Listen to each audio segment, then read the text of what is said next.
This, ladies and gentlemen, is football.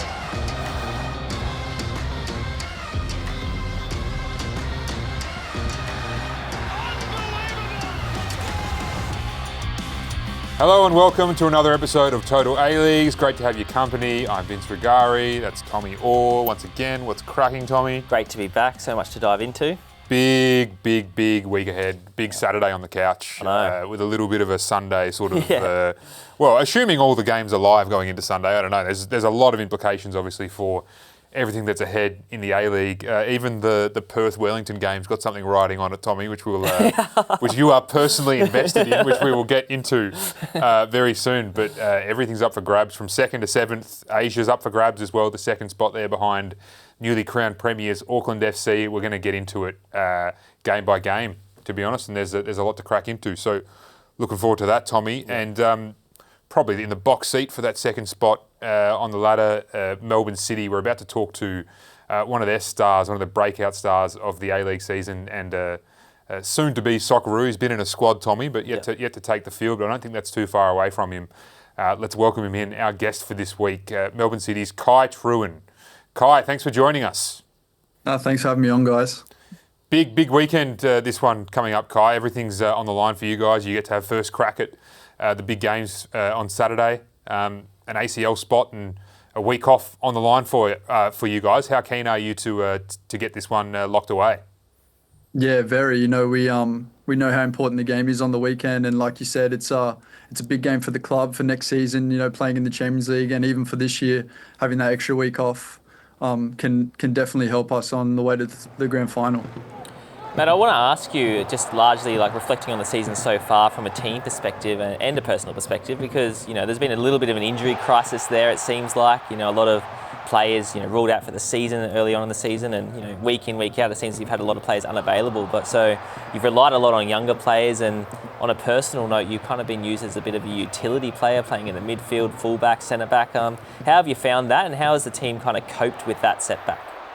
Yeah, you know, injuries are a part of football, and, you know, we haven't sort of had the best luck with injuries this year, but like you said, the young boys have really stepped up. You know, everyone that's come in and have played their role and been important in different games this season.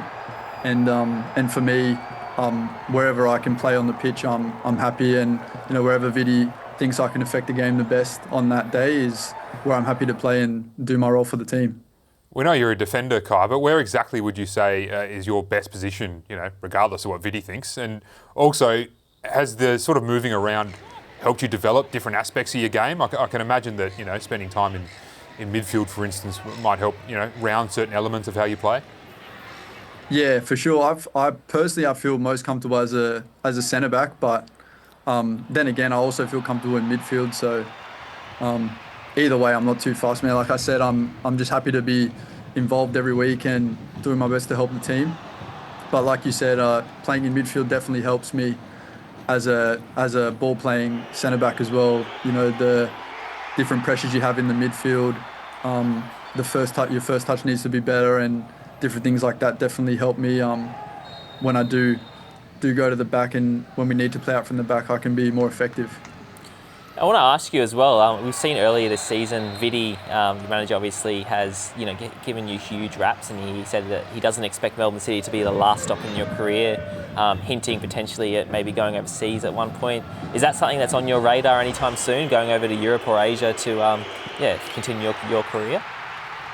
Yeah, for sure. I think it's every sort of young player in Australia's goal to go overseas one day, and, you know, at the moment I am fully focused on the rest of this season in Melbourne, and, you know, doing the best I can for the team and for the club. But yeah, definitely one day I would love the opportunity to go overseas and give it a crack. Kai, you've just looked forward. Now, can you look back for us a little bit and tell us about how you got into football as a young fella, and obviously how you got from Batemans Bay to Brisbane Roar as well? Yeah, so I started playing soccer when I was, 4 or 5 in Batemans Bay. My parents took me down to my first game down there, and when I was 6, we moved to Canberra, and I just kept playing, for my club team, Gungahlin, in Canberra, and went from there to the Capital Football, which is the ACT sort of representative team, and then onto the AIS, which, for me was a massive part of my career so far. It helped me improve so much as a player and as a person. And then from there, I went to Brisbane and, loved my time in Brisbane, learned so much off all the different players I play with and the different coaches I had at the time as well. And then I was lucky enough to move to Melbourne this season, and I'm loving it. How good, and obviously you earned yourself a Socceroos call-up recently. Unfortunately, you didn't get on the field, but I'm sure that's to come. Want to ask you, did Popper say anything to you whilst you were in camp or give you any kind of motivation or words of wisdom? More on the training pitch, different things that he expects from the players in my position and different things he expects from, the individual at every single training session, the intensity and the standards that he wants to set for the Socceroos going into the future. Did he give you any tips on how to conduct yourself off the pitch as well, Kai? Apparently Popper's pretty big on, physical preparation in all its aspects, including what players eat and drink.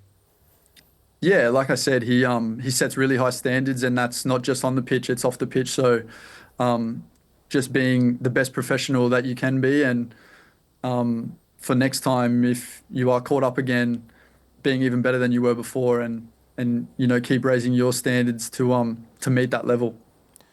Well, Kai, really appreciate you coming on, mate. Pretty sure that that first cap isn't going to be too far away for you, mate.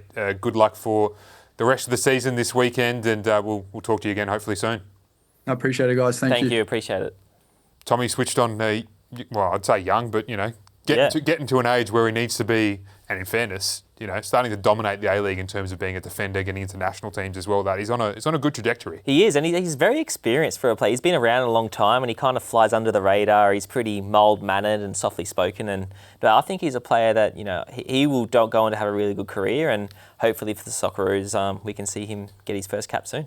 Small for a central defender, but yeah, possibly emblematic a little bit of the way the game's going. I mean, he's sub 180 centimetres, so he's not the tallest stopper, as you'd call him, but, spending time in midfield, I think he's played as a fullback as well, so he's got an engine, but he can also play the ball as well. Yeah, I think you can trust him with the ball, and he's very much a Melbourne City type of player. They like to dominate possession and have the ball and dictate the game on their terms, and I think with players like him at the back, these ball-playing centre-backs, it's much easier to do that, and playing in the midfield, the awareness, he touched on it in the interview, but the awareness that you kind of develop of where players are standing, because a lot of the game you all of a sudden have your back to goal, which is not something you have typically at centre-back. I think that's going to help, him improve and develop into a better player again. Tommy, Saturday, big day on the couch, as I mentioned earlier.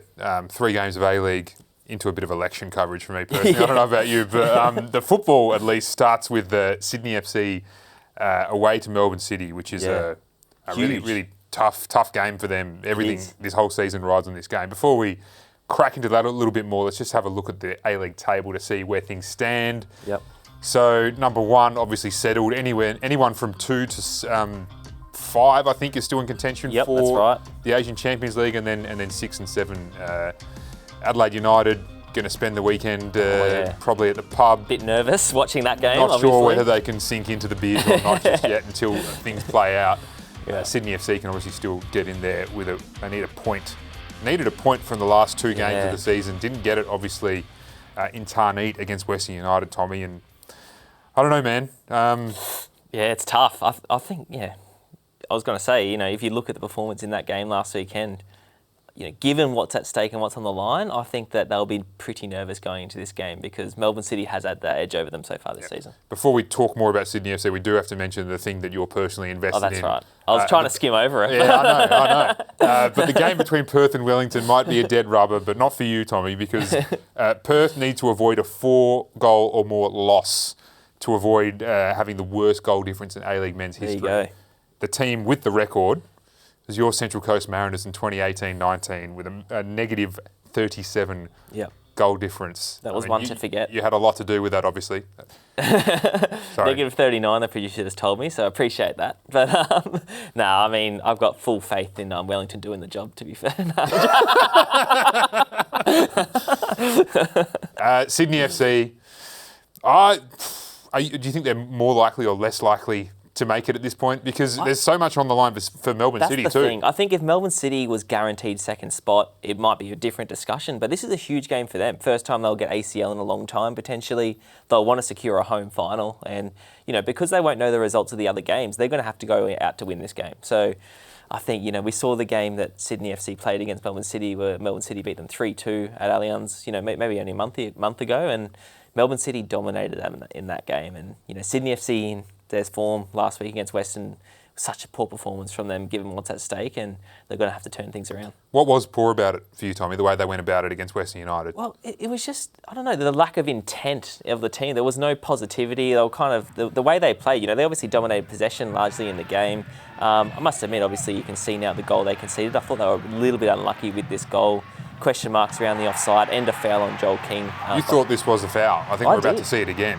I did think it was a foul. I think there was one angle you see from behind it where, Joel King headers the ball and then Michael Roos, 1 or 2 seconds later kind of makes contact. I think there was a bit of a delay there. So overall, a little bit unlucky potentially, but I think Sydney FC just didn't do enough to win this game. There was no, in the front third with the quality of players they have, there's not enough kind of intent. And this was a real good chance for them with the sledgehammer from Stajcic not quite breaking through. Yeah, and he had a few kind of half opportunities. I thought Donaghy made 1 or 2 last-ditch tackles against him. Obviously not on that occasion, but on a few other ones that, I think in another game you would have seen Stajcic get on the score sheet, but wasn't to be in this one, and it's left them all to do going against Melbourne City. And with a depleted team that they might be bringing into that in terms of there's doubt about Joe Lolley, whether he'll go into it. He came off with a groin injury. Not that he's been going too well, to be honest. He's had 1 goal since round 13. That might be a case of the total A-League's curse bringing him down there, Tommy. It's happened. It's didn't affect Steve Corica last week, by the way. There's not been many exemptions to that curse, but I think, even him, you look last week, he was playing as a wing-back. Joe Lolley, he's one of the most kind of exciting attacking talents in the whole league. Putting him at wing-back, he's just kind of on the periphery. You want him to be involved, pulling the strings in. You want him involved in everything. And I don't know, the way that Sydney FC kind of changes their lineup each week, there's not been settled on their best 11. They're a team that's playing with zero cohesion. And I think, Melbourne City, if they play to their limit this weekend, Melbourne City wins this game. Simple as that. I think so. I'm losing faith in Sydney. I've kept it probably longer than a lot of fans have. Yeah. But at the moment, it's just hard to see. They can still turn it on in a game, but I've now lost the confidence in them to think that they can turn it on in the finals long enough in terms of consecutive games to actually do anything in this final series. Do you find that when they do turn it on, it's very much a case of, a Costa or a Stajcic will have a moment of individual brilliance. You rarely see them do a well-constructed goal from the training field where, you can see that that's very much what they worked on during the week. It's just relying on those individuals who are capable of doing it, but you can't do it on a consistent basis, and that's what we've seen. We saw a bit of that in the first half of the season, I felt, and then it's just fallen away, and I think, further exposed by their defensive frailties at the back as well, losing, signing Alex Grant, first of all, to plug a hole, and then losing him. It's just they've not been able to get going, which brings us to Uffuk Talay. Yeah. The chat was a few weeks ago, and I'll proudly say I dropped it on Twitter. I didn't source it, didn't report it, but the chat was that Uffuk Talay had signed on beyond this season, because obviously off contract at the end of this season. And Uffy has since confirmed publicly. The club hasn't announced it, but he said in a press conference that he's in for 2 more years. Which is interesting, Tommy, because if they don't get this done, and you're a Sydney FC fan, you're thinking, why are we doing questions? this? Exactly, and I think the way that they kind of got bundled out of the ACL2 as well, going into, if they were to finish 7th and not make the finals, that's not a good season for Sydney FC. And it's not been a case of, you can see that they've been playing amazing football and they've had a huge injury crisis. I think that they can't really complain with the players they've had available and the way that the draw's fallen for them. I don't think there's any excuse, and obviously they have lofty expectations. They probably have the most star-studded team in the whole competition. So for them to not make the finals, I think if I was a fan, I'd be asking questions as well. Yep. If they don't make it, they need to have a really strong start the next season, I think. Otherwise, those questions will get even more louder and intense. Exactly. Some question marks at the back, as we mentioned earlier, Tommy. The boys on A-League Download had a chat about Harrison Devonish-Mir's game at the weekend, where he pulled out, we saw it just before, a world-class save, but also had... a few moments to forget, potentially. That's a nice way of putting it, Tommy. Let's hear from the boys. Devonish-Mir's had a fun day, didn't he? You mentioned that save, but there was one where, one of the teenagers that writes a little script for us said, Michael Roos rounded the keeper. I was like, well, that is very generous. And he was like, those toys that you push at the bottom and they just.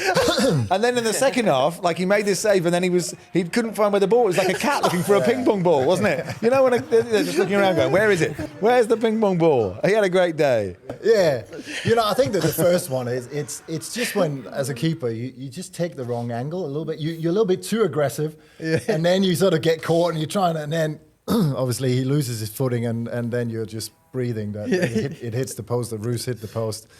The second one, it looks funny, but it's really funny because you can imagine the internal panic going, oh God, I look so stupid, but I do really need to find out where the bail me out here. I need to know where the ball is. Like it's a key part of this game is knowing where it is. Good. He'll have, but luckily nothing came from it. So that was good, and at least kept them in it.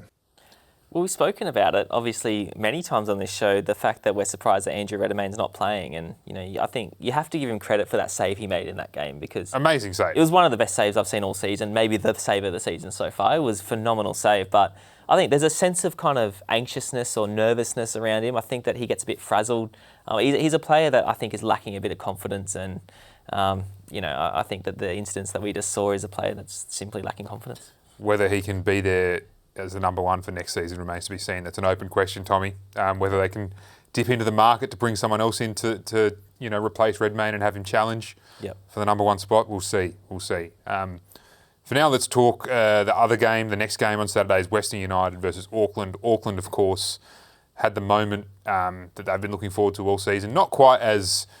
I know we were talking about last week. It was the perfect setup for them to clinch the title. The title was already clinched before they even got onto the field, which took all the pressure off. Took a little bit of the jeopardy away if there was any. But I suppose just meant that the 24,000 who turned up at Go Media Stadium just got to enjoy it from the first minute, and there was no tension at all. And it seemed like it was only a matter of time before they scored in this game. And I think this was a team that was very much just enjoying themselves. But I think you do have to give a lot of credit to Perth because we spoke about on the show last week. It would have been very easy for Perth in this game just to kind of roll over and get thrashed by Auckland, but they were pretty stubborn defensively and put up a lot of fight.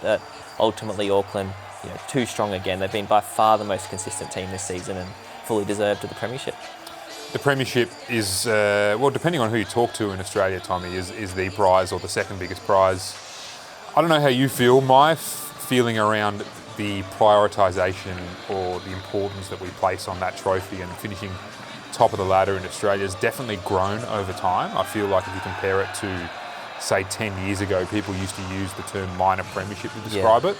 That doesn't really happen anymore. I think a lot of people recognise that it is a significant prize. The federation and the organisation behind the league recognises that too by giving the winner a direct spot into the Asian Champions League. Obviously, Auckland can't do that this season, but that's there. That means that it's an important prize. And funny thing is, though, most seasons, and we were talking about this in the green room earlier, could you tell me who finished top in...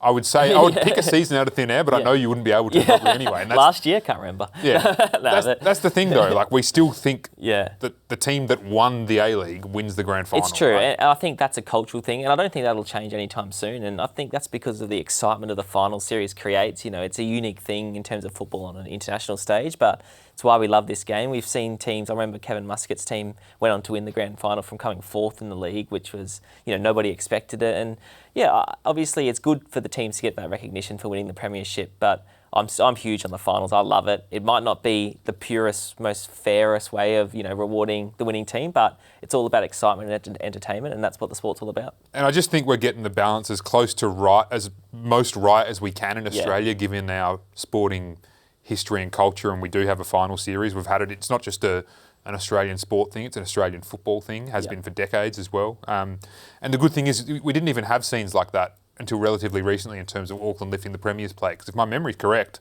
there's been years where the Premier's plate has been awarded at half-time of a finals game. So to actually have the emotion sort of come out, the celebrations like that, and the fans, as it should be. And the fans to have a day, celebrating before and after and during the game with the team celebrating with the fans after, that's what it's all about. And I think for Auckland this year, their first year, to get the kind of support they have, the feel-good factor around the club, playing awesome football, could not be a more positive story, and they're fully deserved of it. Yeah. Fully deserved for Steve Corica as well. He's got another trophy in his own personal cabinet. Let's hear what he had to say after the game. Hopefully we get to the final, win it. After that, we can take stock after that, I think. Until then, we just keep enjoying the journey. It's been a wonderful script so far, and great atmosphere here again in the stadium. They've been awesome all season, and it's a fitting way, I think, to finish on our last home game with the Premiership play. I would take the Western United game when we lost here. That's a starting point, brought us back down to earth a little bit after a marvellous start. The win against Sydney for me is something special.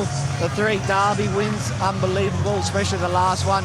The demolition of Wellington was something really special, especially being at home as well in front of a full stadium. Great scenes there, Tommy. Yeah, I mean, that's a team full of confidence, and I think anybody going over there to play them in the finals is going to be up against it. Yeah. Just quickly on Western United, this game overlaps a little bit with the earlier game, which is an interesting sort of dynamic. I think there's an hour gap or something, so I'm pretty sure by halftime, Western United might have some idea about what they've got to do. Well, have you ever been in that sort of situation? No, it's quite unique because often in Europe you see games played at the same time, or in the final round in England, all the games played at the same time. But to have an hour apart, for example, if Melbourne City were to draw or lose, I think Western, if they're drawing and they know a win can get them second spot, all of a sudden, tactically, John Aloisi might start throwing extra men up front. I think you could see all sorts of different things play out. So I have no doubt that John Aloisi will have one eye on that Melbourne City game during the first half. Yeah. I'd like to hope one day we'll get to a point where we've got concurrent kickoffs in the final round, because I think that could be a really cool little feature of the A-League going forward. Goal rush, absolutely. One day, hopefully, Tommy, one day. The main event, I don't know if you'd call it that, they're all pretty good on Saturday, but this game should be good fun. Macarthur, Western Sydney, the Western Sydney derby, potentially a big one for Western Sydney, depending on the other results. Yeah. If they can get this done, the Wanderers could be back into Asia for the first time since 2017, which would be huge for the club overall, which feels like they've been underachieving for many years, let's face it. And it would be deserved given I don't know if you think right now, they're the hottest team in the league. Really. Absolutely. I think their form suggests that, they've gone on such a long run unbeaten now. But I think, looking at this game, they'll very much be looking at holding up their end of the bargain, because you can have one eye on all these other games, but if they don't beat Macarthur, then it's all in vain. And obviously you said the Asian Champions League spot on the line. I think most importantly is securing a home final, because we know that Wanderers playing at home in a finals game with the RBB support, that's going to be something that no other teams want to come up against, to be honest. Well, they had good support there in Newcastle, which was good to see. A couple of bays full of Wanderers fans as well. I'm pretty sure if they do get a home final, the bandwagon will swell a little bit more. Absolutely. And it's, when the RBB's on song at Combank Stadium, it's pretty good. And it's, when the team's been so poor in terms of not getting good results for a long period of time, it does start to erode at the feel-good factor around the club. And, this is the first kind of time, in a long time they've been on a run like this. You can just sense the positivity around the club, not only for the football they're playing, but with the fan base, the numbers, the travelling fans. No, I think that they're making all the right noises at the right time, second half of the season. So, this should be a cracker. And I'm sure Macarthur would love to pull one to kind of, before the finals, get one over their neighbours for sure. Indeed.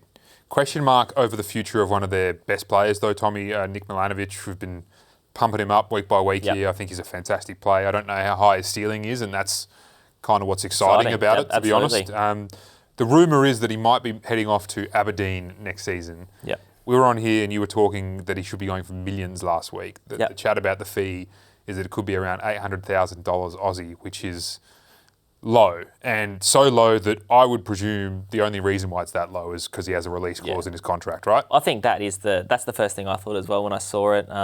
It's a really hard one to know, because I understand on one hand he trying his arm overseas.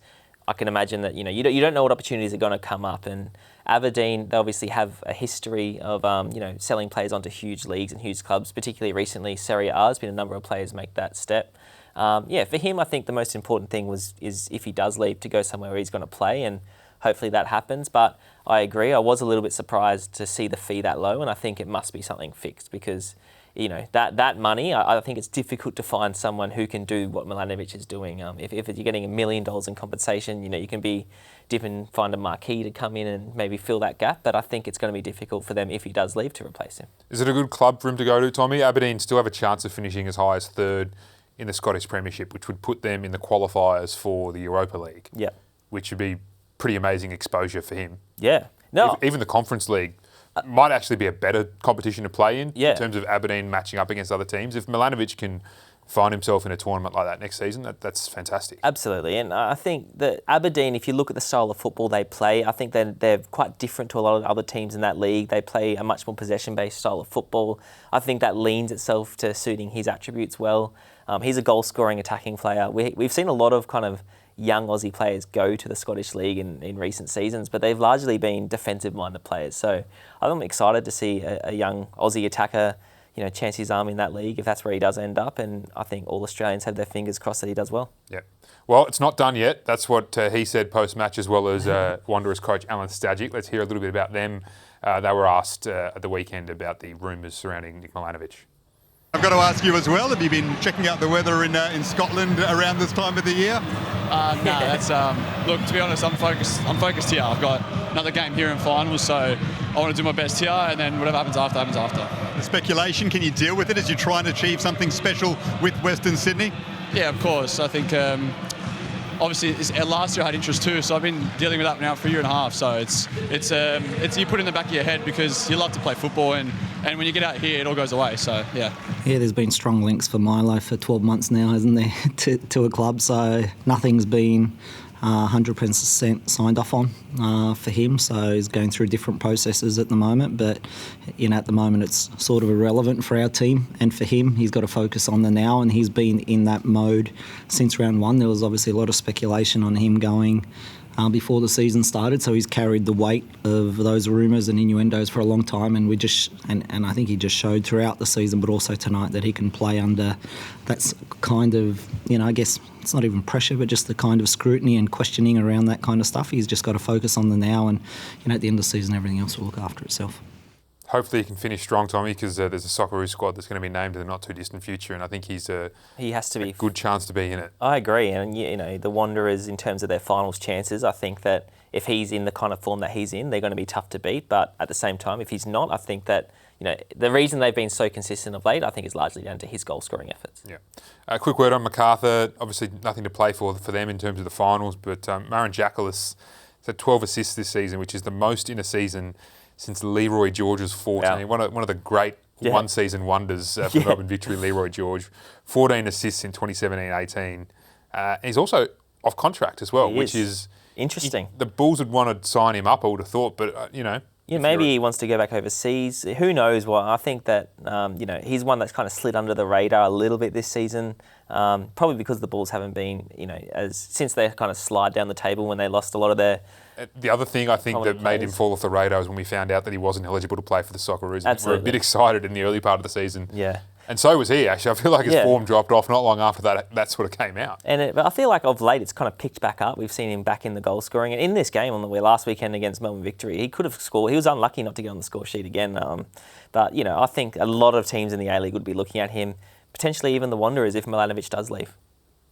So Sunday, Tommy, this game will hopefully still be live in terms of, the Champions League spot at least. But Melbourne Victory will be wanting to win this to make sure that they can get a home final first up, if it happens to be that they're still in the elimination final brackets. They got Newcastle at home. And I suppose, it's good that they're last because they'll know exactly what they have to do, but it's also, I don't know, maybe they're going to have to hope that some teams lose on Saturday to keep sort of their maximum ambitions alive. Yeah. But I don't know. Yeah.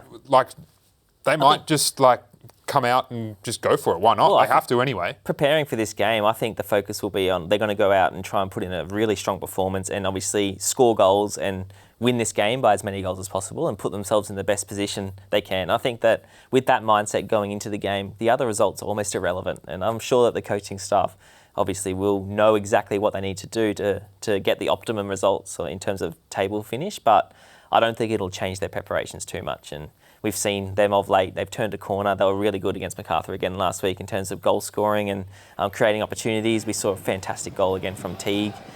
So no, I think for them it'll just be business as usual. And as you said, securing that home final, which playing them at Amy Park in front of all their fans is not an easy thing to do.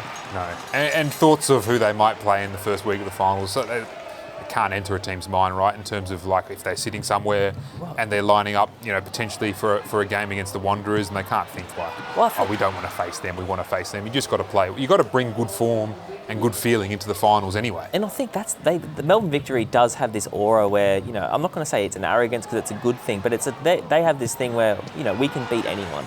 And I think that's kind of their best trait. So whatever happens in terms of, who they're drawn against in the finals, they'll back themselves to win. And, it's one of the biggest clubs in the country. They've got amazing players, play great football, and I expect them to try and put on a show on Sunday. Speaking of put on a show, that's not even the best Rabona we'll see in this show, by the way. That's coming up. But, absolute bomb from Ryan Teague. He's got a big few weeks ahead for him as well. We know now that Jackson Irvine, unfortunately, looks like he's going to miss the June window for the Socceroos. He's got a stress fracture in his foot. So his season at St. Pauli, where he's been absolutely outstanding. I'm pretty sure last time I checked, had run the most kilometres of any player in the German Bundesliga. He's definitely levelled up, Jacko. He has. And he'll be a big miss for the Socceroos in June. But we saw Ryan Teague against China on debut, and he looked like he'd been playing for like 5 years for the Socceroos. That's right. No, and all of a sudden, that extra pressure and importance on him is evident. And I think that he's been one of the standout players of the whole competition this year. He's an outside chance. If Melbourne Victory does have a bit of a run in the finals, even for the Johnny Warren medal potentially, I don't know, he's been one to watch. But yeah, I think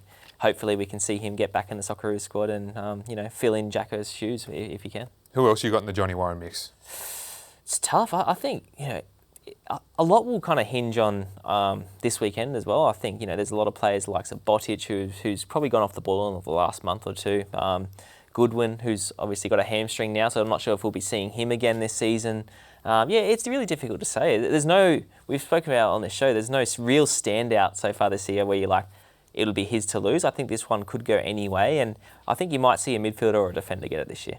It's semi-final time in the Ninja A-League. Let's get a taste of what's being discussed this week on Dub Zone with Amy.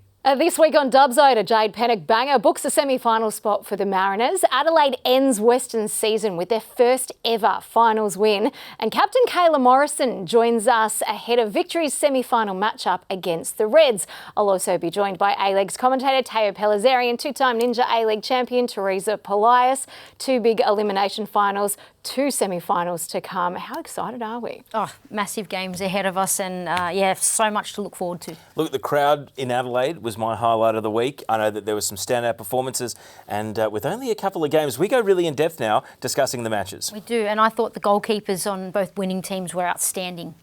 Reviews, previews and plenty of stats for you as well. That's all ahead on another edition of Dub Zone. Catch us on the A-League's app, website, YouTube channel and 10Play.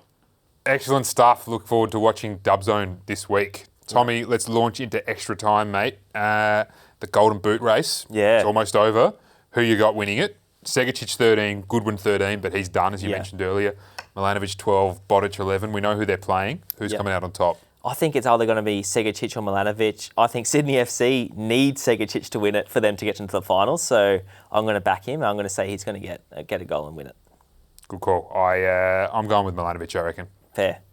MacArthur, Yeah, they're nothing to play for, so every chance. There you go. Give me your top 6 in order, Tommy. Oh, that's tough. Obviously, Auckland won. Well done. Yep, I think that's a pretty sure thing.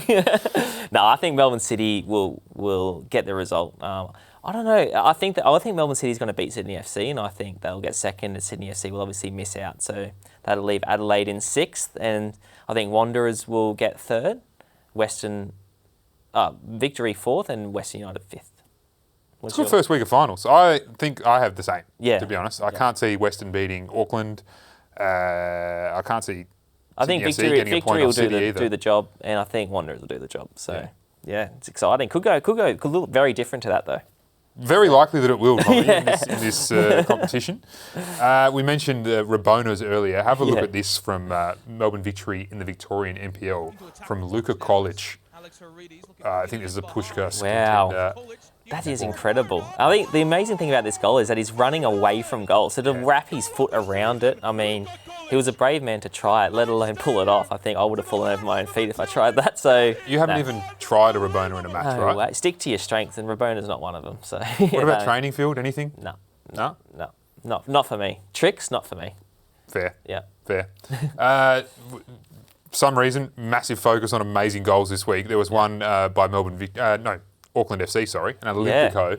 Yeah. Olimpico's are happening more and more, Tommy, for some reason. What do you put it down to? We spoke about it off air before. I think goalkeepers, there's more emphasis on goalkeepers now being ball playing, so maybe not being the giants that they used to be. And I think it's an effective tactic off corners to crowd the goalkeeper and just stick the ball as close as you can to him. And I think a byproduct for that is seeing more direct goals off corners. So again, fantastic delivery, and we've seen Auckland do this many times this season and straight into the goal. First professional goal for Tyrese France as well, who's an Aussie, so we'll claim that. A memorable one. Yeah. Tommy, in England, Liverpool clinched the title, and Arne Slot celebrated it by wearing the Liverpool jersey in the post-match press conference.